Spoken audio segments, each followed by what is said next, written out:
Assalamualaikum teman-teman, jangan lupa like, komen, dan subscribe ya. Assalamualaikum warahmatullahi wabarakatuh. Apa kabar anak-anakku semuanya? Kita bertemu lagi di materi yang baru, tapi tetap masih reproduksi, cuman dengan kajian yang berbeda, yaitu pada hewan dan tumbuhan. Ya, kita akan pelajari apa saja cara-cara reproduksi pada hewan dan tumbuhan. Baik, kita lanjut. Nah, di sini untuk sebelum kita mengelompokkan reproduksi pada hewan dan tumbuhan, kita mengelompokkan dulu makhluk hidup ya. Di sini makhluk hidup ada dua macam, ada berdasarkan tingkatannya, ada tingkat tinggi dan ada tingkat rendah. Yang mana makhluk hidup tingkat tinggi itu dia itu susunan tubuhnya sudah sangat kompleks ya, karena melalui tingkatan organisasi kehidupan ya yang berurutan, dimulai dari sel, kemudian sel membentuk jaringan, jaringan membentuk organ, semua organ berfungsi membentuk sistem organ, kemudian barulah membentuk yang namanya organisme. Nah, di sini berarti semuanya ada. Nah, maka makhluk hidup tersebut jika semuanya memenuhi ya tingkatan tersebut, maka disebut makhluk hidup tingkat tinggi. Nah, di sini untuk makhluk hidup tingkat tinggi itu berarti sudah ada organnya dan sudah bisa dibedakan mana organ-organnya. Kayak misalnya, oh itu tumbuhan ada daunnya, ada batangnya, ada akarnya, ada buahnya. Oh itu hewan ada kakinya. Oh ini bagian kepalanya, ini ekornya gitu kan.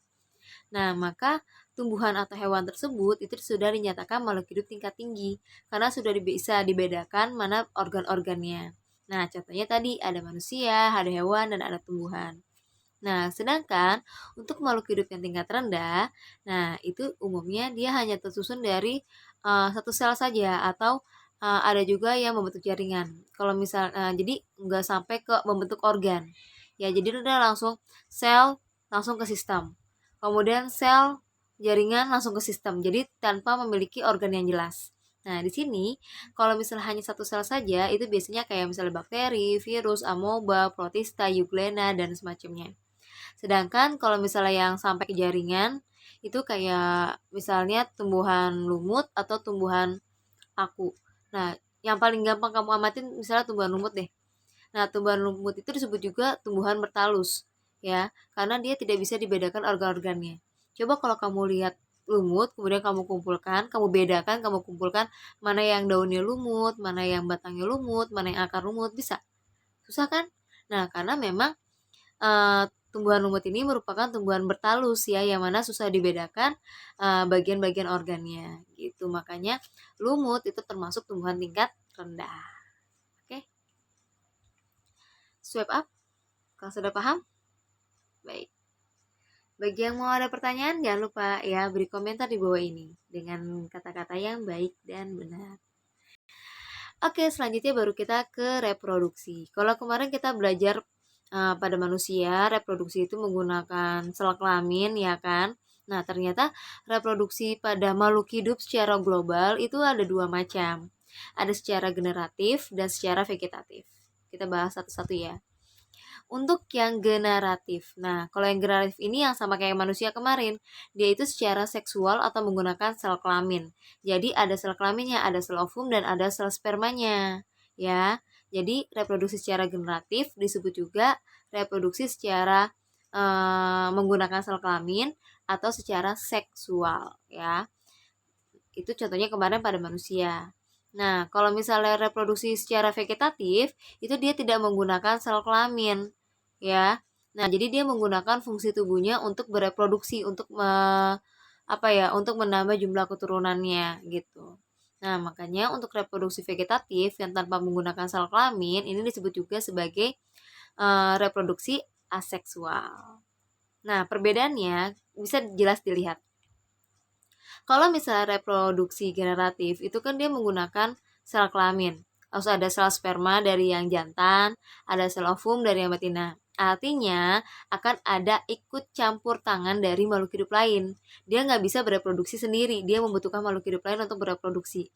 Jadi udah jelas anaknya akan memiliki dua sifat campuran dari yang jantan dan betina.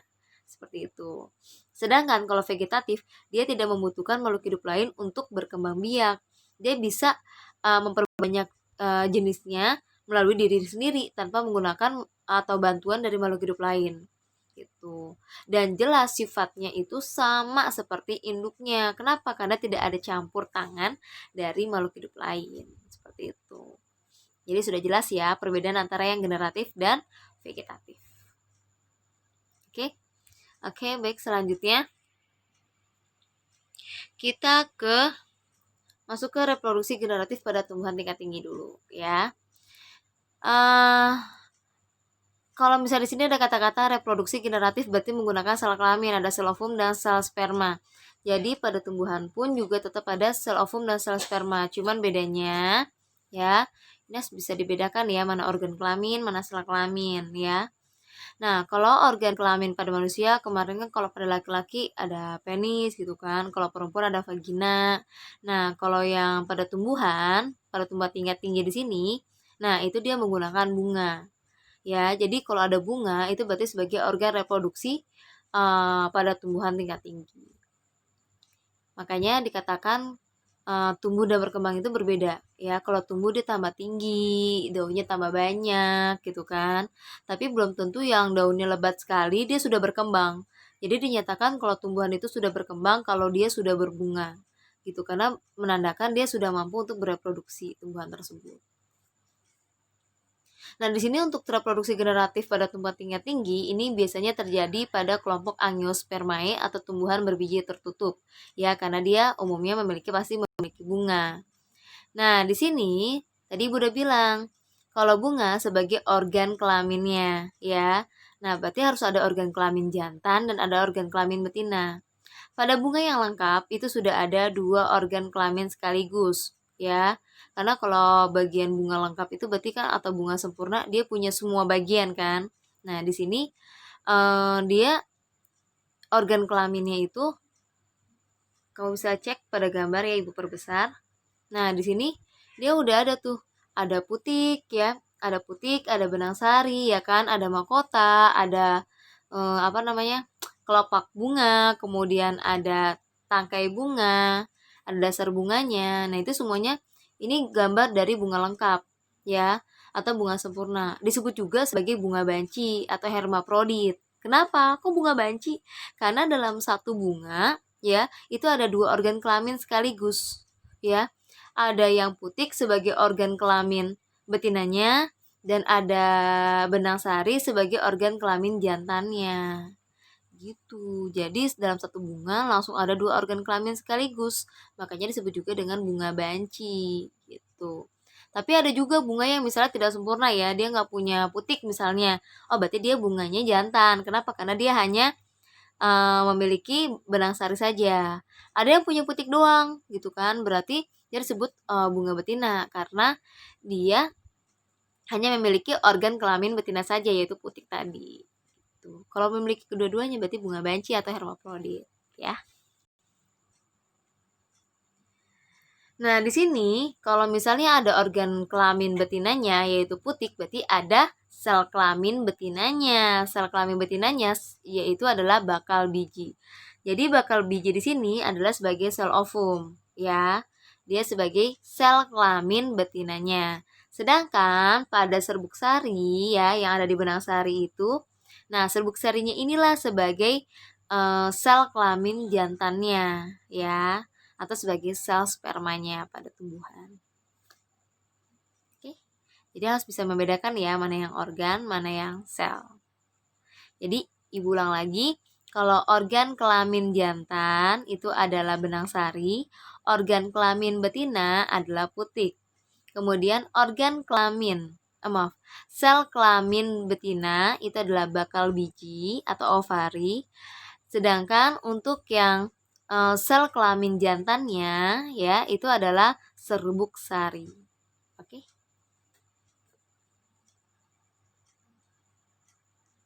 Baiklah. Kita ini ada penjelasannya ya. Kita lihat di gambar saja. Nanti kamu bisa slide ke bawah. Bagaimana? Sudah jelas? Sampai sini kita napas dulu. Emang agak beda kalau misalnya ngajar dalam kelas ataupun melalui video, itu pasti biasanya agak cepet. Oke, baik. Akan Ibu jelaskan ya. Jadi kita mulai dulu di alat kelamin jantannya, yaitu si benang sari, ya. Jadi di alat kelamin jantan ini ada benang sari yang disebut juga dengan namanya adalah stamen. Nah, kemudian benang sari ini atau stamen dia memiliki kepala sari yang disebut juga dengan anter. Nah, anter ini letaknya ada di tangkai-tangkai benang sari kan. Nah, yang disebut juga dengan filamen. Nah, di kepala sari itu dia ada kantung serbuk sari kan, ada tempatnya gitu. Nah, itu namanya adalah TK. Nah, TK ini dia ada beberapa ruang yang isinya adalah serbuk sari atau polen. Itu. Nah, serbuk sari inilah yang polen inilah yang sebagai sel kelamin jantan pada bunga, ya pada tumbuhan, atau disebut juga dengan sel sperma tumbuhan. Nah, kemudian alat kelamin betinanya adalah putik. Nah, dia itu ada bakal buahnya, ovarium, ya. Kemudian ada bakal bijinya, yaitu ovari. Kemudian ada tangkai putiknya, namanya adalah stilus, ya, yaitu yang kayak tabung panjang itu. Kemudian ada kepala putiknya, ya, yang buat nanti tempat masuknya si serbuk sari, disebut juga dengan stigma. Oke. Nah, kemudian ada mahkota, disebut juga dengan petal. Ada kelopak bunga disebut dengan reseptakel, ya. Oke. Sudah selesai penjelasan Ibu tentang bunga. Baik, kita lanjut. Nanti baca sendiri ya. Tadi Ibu sudah jelaskan sih semuanya ini.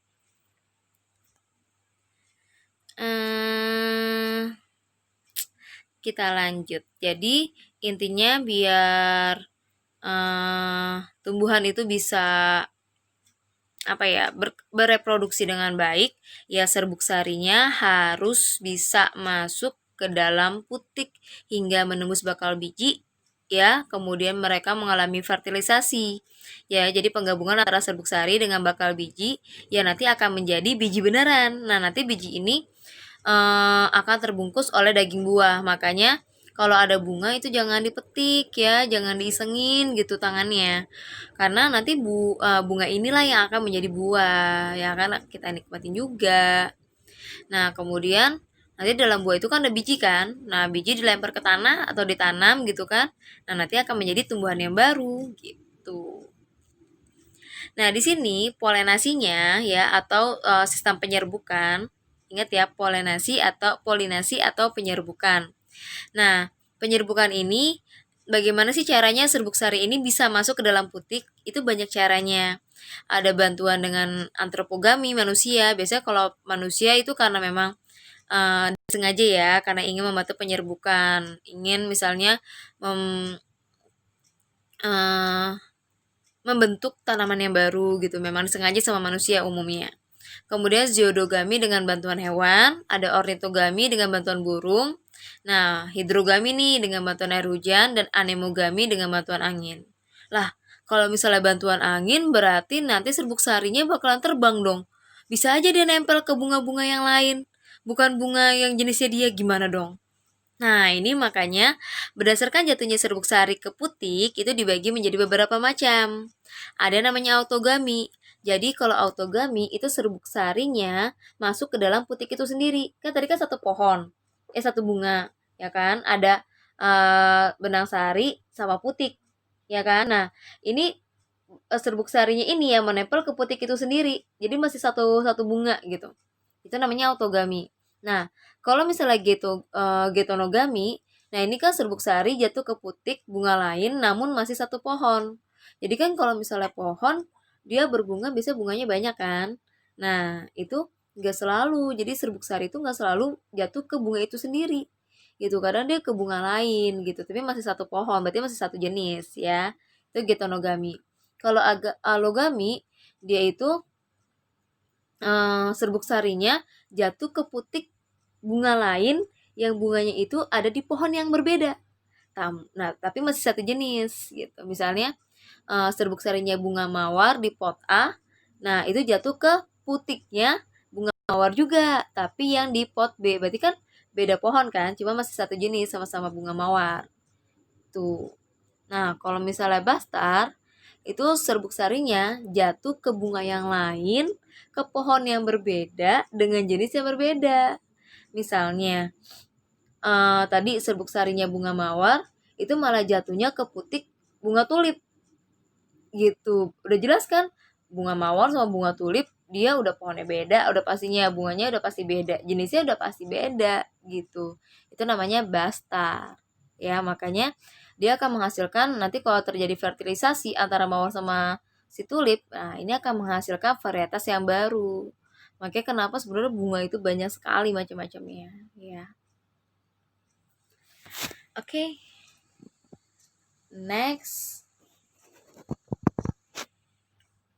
Oke, kita masuk ke reproduksi generatif pada tumbuhan tingkat rendah.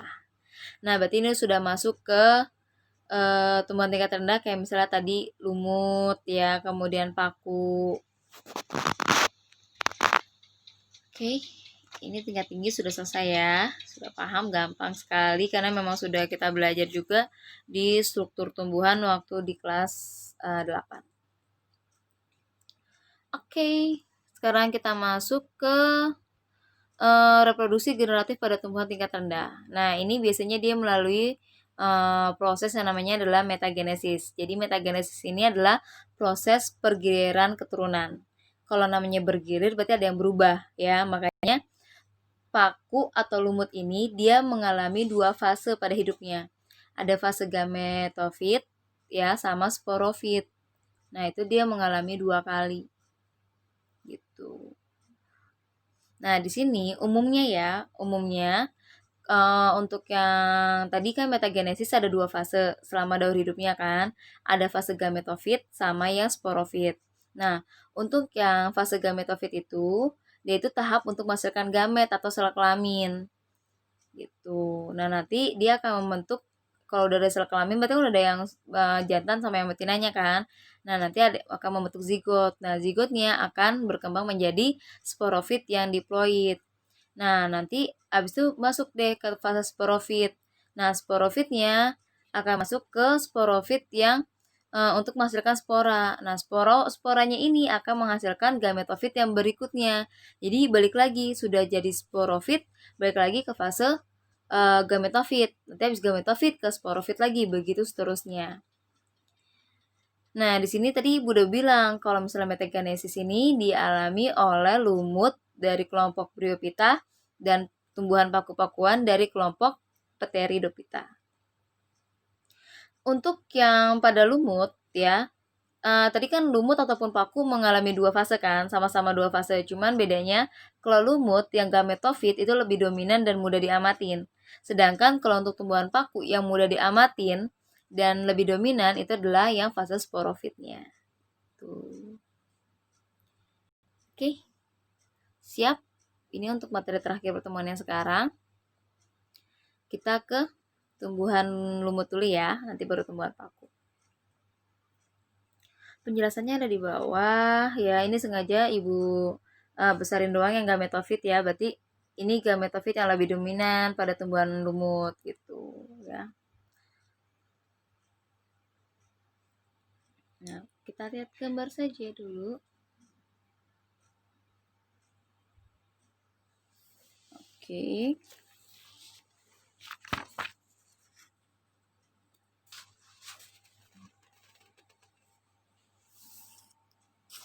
Jadi kalau misalnya pada metagenesis ini dia itu nyebutnya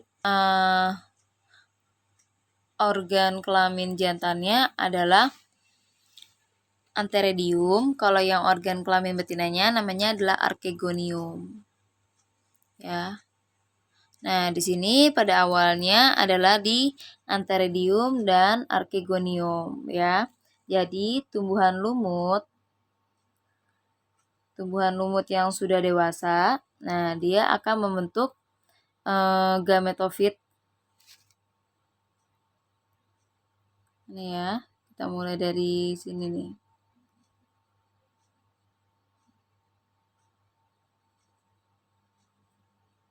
Oke, ini nih. Nah, ini gametofit yang dewasa, dia akan membentuk archegonium, ya, yang nantinya archegonium ini akan menghasilkan sel telur atau sel ovum. Kemudian ada antheridium yang akan menghasilkan sel sperma. Oke.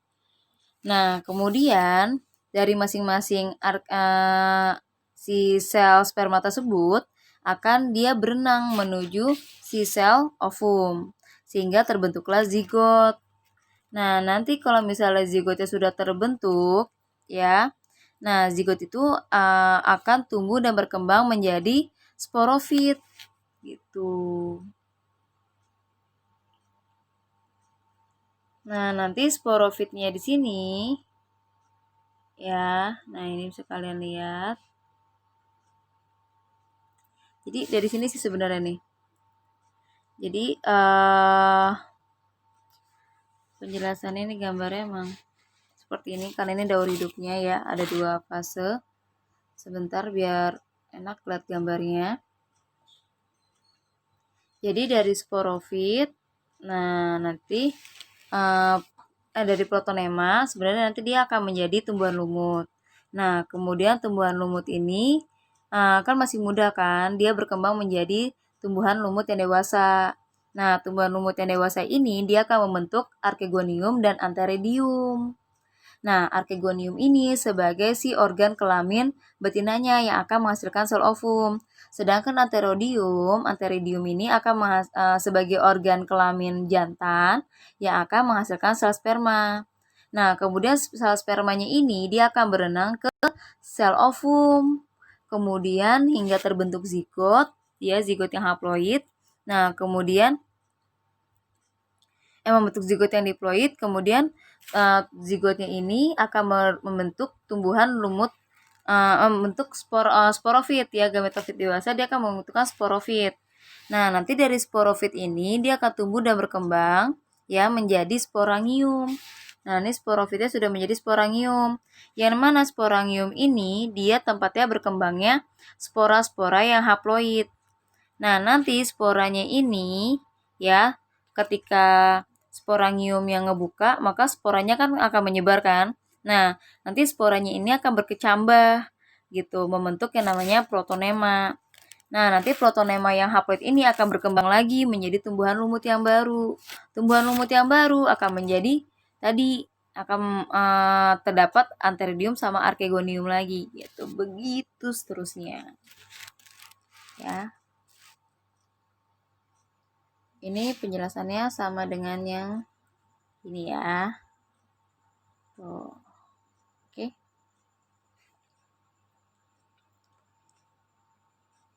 Ibu ingatkan lagi, kalau ada pertanyaan silakan ya berikan komentar di kolom channel YouTube.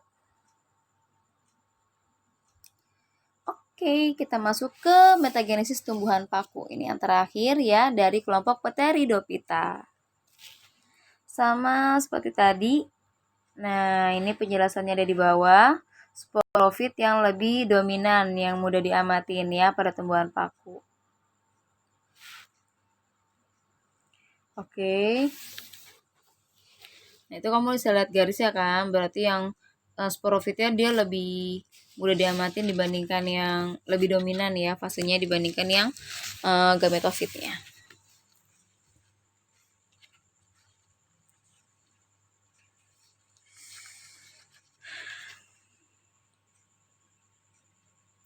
Oke, sudah siap?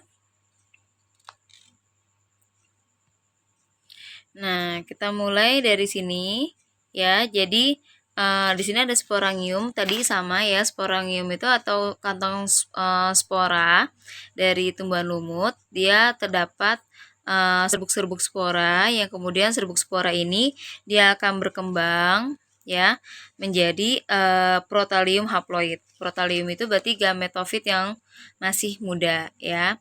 Kemudian menjadilah gametofit yang sudah dewasa. Nah, kalau gametofitnya sudah dewasa, dia akan memiliki pasti sudah ada archegonium untuk sel ovumnya dan antheridium untuk sel spermanya. Nah, kemudian seperti biasa, sel sperma akan berenang menuju ke sel ovum sehingga berkembang menjadi zigot ya. Nah, nanti kalau misalnya sudah menjadi zigot, nah di sini dia akan berkembang. Zigot ini langsung berkembang menjadi sporofit yang baru ya, yang dia itu nanti akan berkembang menjadi sporofit yang dewasa. Nah, nanti sporofit yang dewasa ini dia akan memiliki sorus ya yang berwarna coklat. Nah, nanti di dalam sorus ini ada sporangium lagi. Nah, sporangium akan menyebarkan si spora. Jadilah si gametofit lagi yang masih muda, begitu seterusnya ya. Oke, bagaimana? Sudah paham? Baik.